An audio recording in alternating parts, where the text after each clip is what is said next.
새벽을 깨우시는 여러분들이 교회의 보배들이십니다. 드리는 기도가 하나님께 상달될 줄 믿습니다.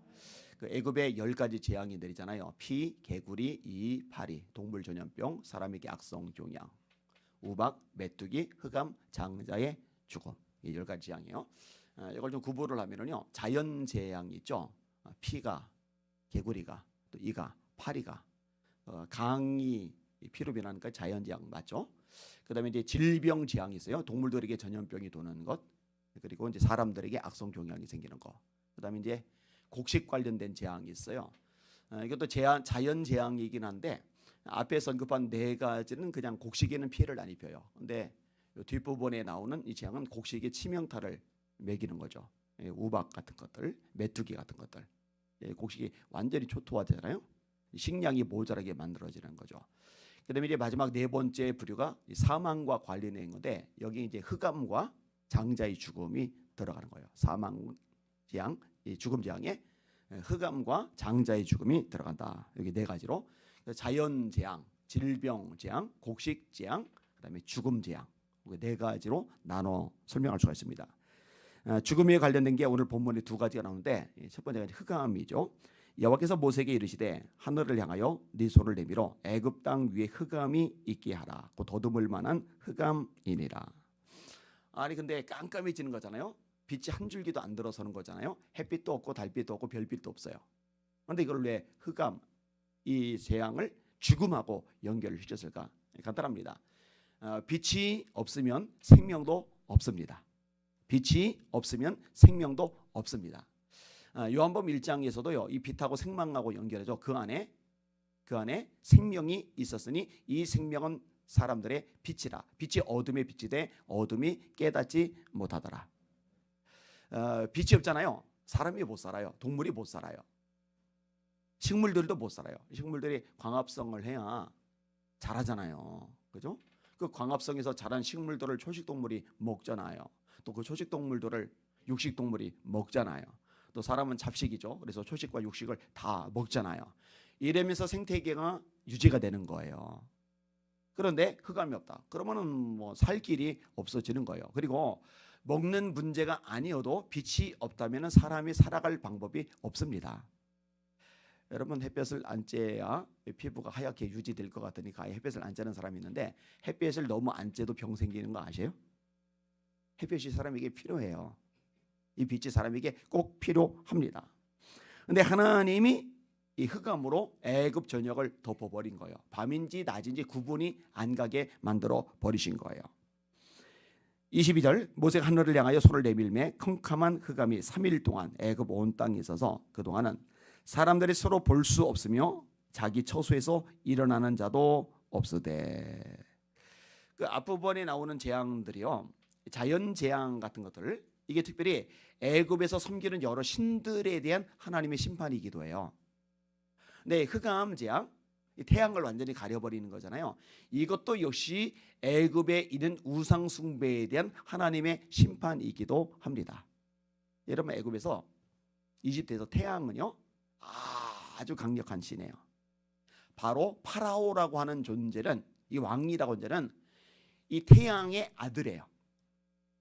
그러니까 얼마나 권위가 막강한지 몰라요. 신적인 존재니까 신의 아들이니까. 그런데 이 태양 가장 강력한 신이라고 추앙을 받는 태양이 한 줄기 빛마저 비출 수 없을 만큼 깜깜한 흑암이 애굽 전역을 3일간 닥쳐버린 거예요. 야 우리가 섬기는 신이 아무 힘이 없구나. 저 히브리 사람 저 모세가 한마디 선언하니까 우리 신이 3일 동안 얼굴 코빼기도 못 비치는구나. 이렇게 인식이 되게 만든 거예요. 태양 숭배 의식은요 바로가 행하는 가장 중요한 의식입니다. 9월 달에 테베에서 행해져요. 오벳 축제라고 그래요. 이게 태양 숭배 축제인데 이 태양을 막 경배하고 높임으로써 바로가 같이 높아지는 거예요. 왜냐하면 전 국민의 초점이 태양신 태양신 태양신. 근데 우리 바로께서 우리 파라오께서 저 태양신의 아드님 이러니까 권력이 집중이 될 수밖에 없는 거죠. 근데 태양이 메가리가 없는 거예요. 하나님이 손을 대신 거죠. 근데 희한한 일이 뭐냐? 이스라엘 백성들이 사는 지역을 이제 고센이라고 그래요. 이 고센 땅에는 빛이 있는 거예요. 온 이스라엘 자손이 거주하는 곳에는 빛이 있었더라. 빛 대신 하나님이 함께 하시는 거죠. 그리고 물리적인 빛도 함께 하는 거예요. 근데 여러분 상식적으로 생각을 해봐요. 여기 이제 빛이 있어요. 여기는 깜깜해요. 그러면 이 빛이요, 이 빛이 이 깜깜한 쪽으로 가죠. 이렇게 하더라. 갈수록 희미해지지만 깜깜한 쪽으로 이렇게 가요. 그리고 깜깜한 쪽에서 보면은 빛이 있는 쪽이 환하게 보여요. 한밤에 가로등에 불이 켜 있으면은 그 가로등 불빛이 멀리서도 잘 보인단 말이에요. 근데 희한한 일이 발생했어요. 이 고센이라는 지역에서는 빛이 있어서 얼굴이 보이는데 일어나고 자는 게 가능한데 활동이 가능한데 다른 지역은 흑암이 임했단 말이에요. 그럼 흑암이 임한 애굽의 다른 지역에 이 빛이 그쪽으로 어느 정도 흘러가야 돼요. 멀리까지는 안 가더라도.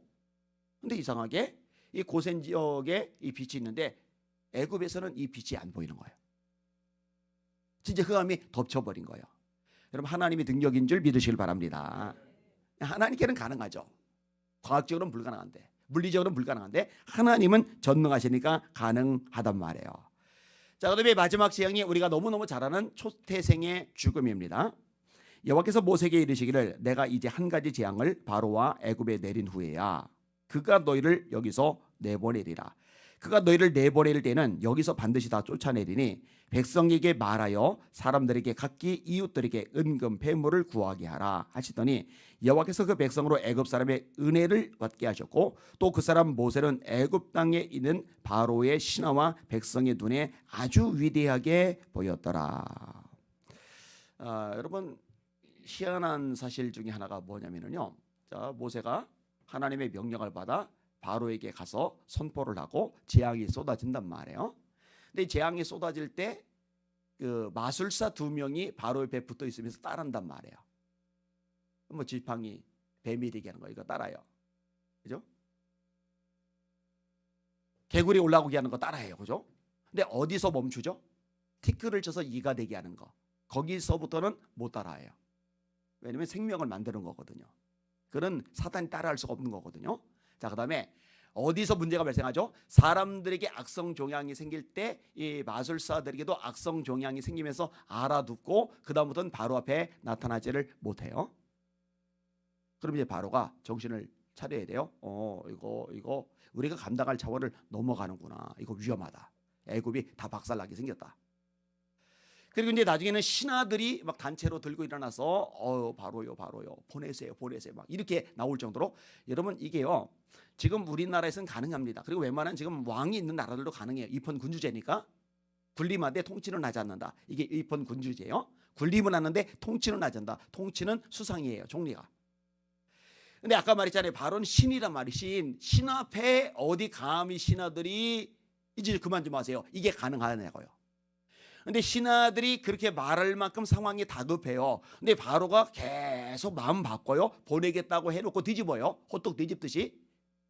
마음이 자꾸 강팍해져요. 근데 여러분 성경이 뭐라고 말씀하시는지 아세요? 여호와께서 바로의 마음을 강팍하게 하셨다. 좀 더 빨리 이 어려움을 벗어나고 좀 더 빨리 이 노예 생활을 벗어나고 좀 더 빨리 출애굽이 가능할 수 있는데 그거 지연을 시키신 분이 누구시냐면은 하나님이시라는 거예요. 왠지 아세요?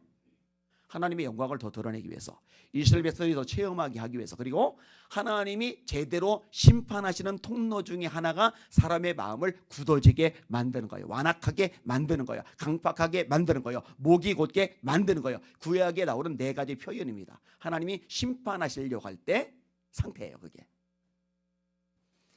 그 엘리의 2 아들이 죄를 많이 짓잖아요. 아버지 엘리가 불러다가 호통을 치는데 안 들어요. 왜 안 들었는 줄 아세요? 들으면 사는데 왜 안 들었는 줄 아세요? 하나님이 그들을 죽이려고 결심하셨기 때문이라고 성경이 말씀을 해요.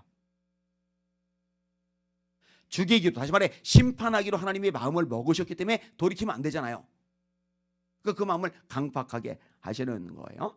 여러분 이스라엘 백성들이 출애굽을 했어요. 출애굽을 하고서 하나님이 어디로 인도하시느냐? 홍해 바다 앞으로 인도를 하세요. 더 이상 앞으로 나갈 수가 없어요. 그다음에 애굽의 군대가 병거까지 동원돼서 총동원돼서 뒤쫓아와요. 그러니까 백성들이 막 울고 불고 난리가 났죠. 애굽에 있는 게 좋았을 텐데 왜 끄집어내서 여기서 죽게 만드느냐, 막 난리 버거지를 쳐요. 그런데 이 애굽 왕 바로의 마음을 그때 강팍하게 만드시고 뒤쫓아오게 만드신 분도 누구냐? 하나님이세요. 그러니까 여러분 너무 복잡하게 생각하지 마세요. 전부 다, 모든 것이 다 하나님의 손에 있다. 하나님의 백성, 하나님이 사랑하시는 백성은 이 과정을 통해 하나님의 기적을 경험하게 하시는 것이고, 하나님을 대적하고 죄짓고 타락하고 도전하고 이것을 하나님이 심판하기 위해서 망할 길로 하나님이 이끌어 가시는 거예요. 그러니까 뭐 조바심 될 것도 없고 답답할 것도 없고 속상할 것도 없고 어떡하지 하고 이렇게 망연자실할 필요도 없고, 내가 말씀 안에 머물러 있는지 그렇지 않은지 여기에만 초점을 맞추고 자기를 돌아보면 그게 지혜입니다. 깨달으시기를 주님의 이름으로 축원합니다. 자, 애굽의 10가지 바로의 장자의 죽음까지 임하고 나니까 왕도 신하도 백성들도 그냥 다 배연해버린 거예요. 그리고 너희들 빨리 나가. 그러면 물품 좀 줘. 이전에 나갈 때 물품 좀 줘 그러면은 안 줄 텐데 이제는 아니에요. 그래 다 원하는 거 다 줄 테니까 가지고 나가. 금은 보석까지 다 줘요. 노예들 다 줘요. 여러분 이게 어디에 쓰이죠? 광야에서 성막을 지을 때 쓰여요. 이때 이 물질이 주어지지 않았더라면 광야에서 성막을 지을 금, 은, 보석, 실, 재료들이 하나도 없어요. 하나님이 그거까지 안배하신 줄 믿으시길 바랍니다. 하나님이 더 크게 역사하시려고, 더 크게 복을 주시려고, 때때로 더 궁지에 몰아가는 것처럼, 때때로 더 힘들게 지연되는 것처럼 만들어 놓기도 하신다는 거, 이거 보실 수 있는 영안이 열려지길 주의 이름으로 축원합니다. 이렇게 보여야 돼요. 자, 이 초점을 맞춰야 될 거는 10번째 재앙에 대한 부분인데, 양을 잡아서 그 피를 좌우 문설주에 발라라. 그러면 내가 이 피를 보고 넘어가리라. 그래서 유월절이 되는 거예요. 자, 그리고 우리는 이미 잘 알고 있어요. 이 유월절 양은 예수님의 원형입니다. 예수님의 모델입니다. 예수님의 그림자입니다. 세례요한 인기 스타예요. 아주 강력한 설교자예요. 수많은 군중들이 광야까지 몰려 들어와요. 요단강에서 세례를 받아요. 이 세례요한과 수많은 군중들이 있는 곳으로 예수님이 등장을 해요. 첫 번째 군중 앞에 등장하시는 장면, 공생의 시작입니다.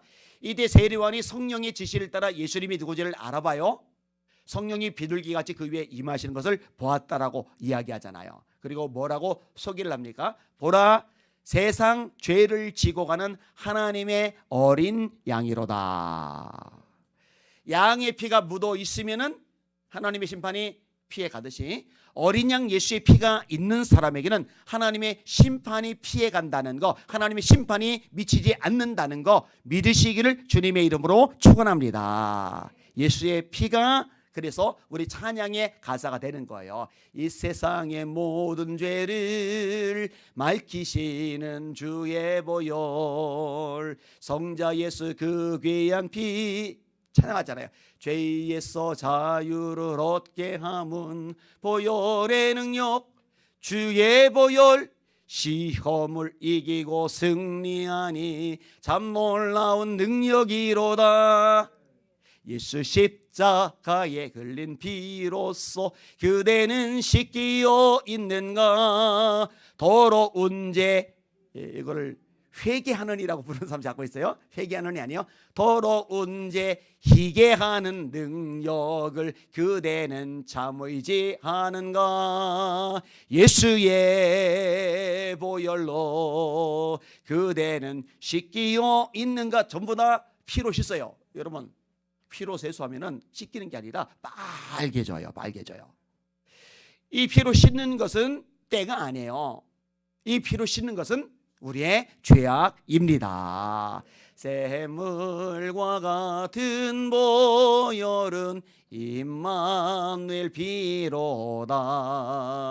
이 샘의 죄를 씻으면 정하게 되겠네. 진짜 많아요, 보혈 찬양이.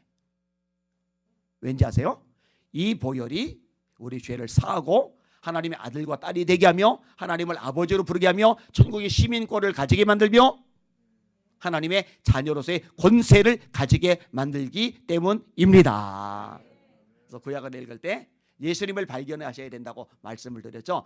요한복음 5장 39절 너희가 성경에서 영생을 얻는 줄 생각하고 이 성경을 상고하거니와 이 성경이 곧 내게 대하여 증언하는 것이로다.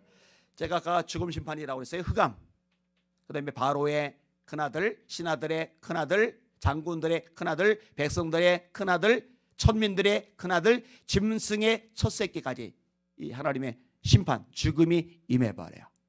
피할 길은 딱 하나, 어린 양의 피밖에는 없습니다.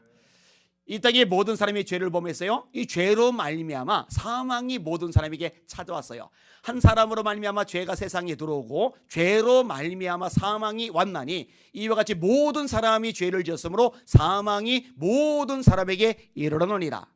이 사망 이후에 심판이 있다고 가르쳐드렸어요. 한 번 죽는 것은 사람에게 정하신 것이요 그 후에는 심판이 있으리니 이 심판도 둘째 사망이라고 이름 붙인다고 가르쳐드렸어요. 두려워하는 자들과 믿지 않는 자들과 흉악한 자들과 살인자들과 술객들과 음행하는 자들과 점술가들과 우상숭배하는 자들과 거짓말을 지어내는 모든 자마다 불과 유황으로 타는 못에 참여하리니 이것이고 둘째 사망이라. 모든 인류가 이 죽음 이후에 둘째 사망 벗어날 길이 없는데 길은 딱 하나, 어린 양 예수의 피 외에는 없습니다. 그래서 우리가 예수님을 전해야 되는 것이고 이 예수님의 피를 묻혀진 상태가 되어서 구원받은 저와 여러분들은 이것이야말로 우리가 가장 기뻐하고 가장 감사할 조건이라는 거 잊지 마시기를 주님의 이름으로 축원합니다. 그래서 주님이 말씀하신 거예요. 귀신들이 너에게 항복하는 것으로 기뻐하지 말고 너희 이름이 하늘에 기록된 것으로 기뻐하라. 그 기쁨이 이번 한 주간도 여러분 심령이 충만하시기를 주님의 이름으로 축원합니다.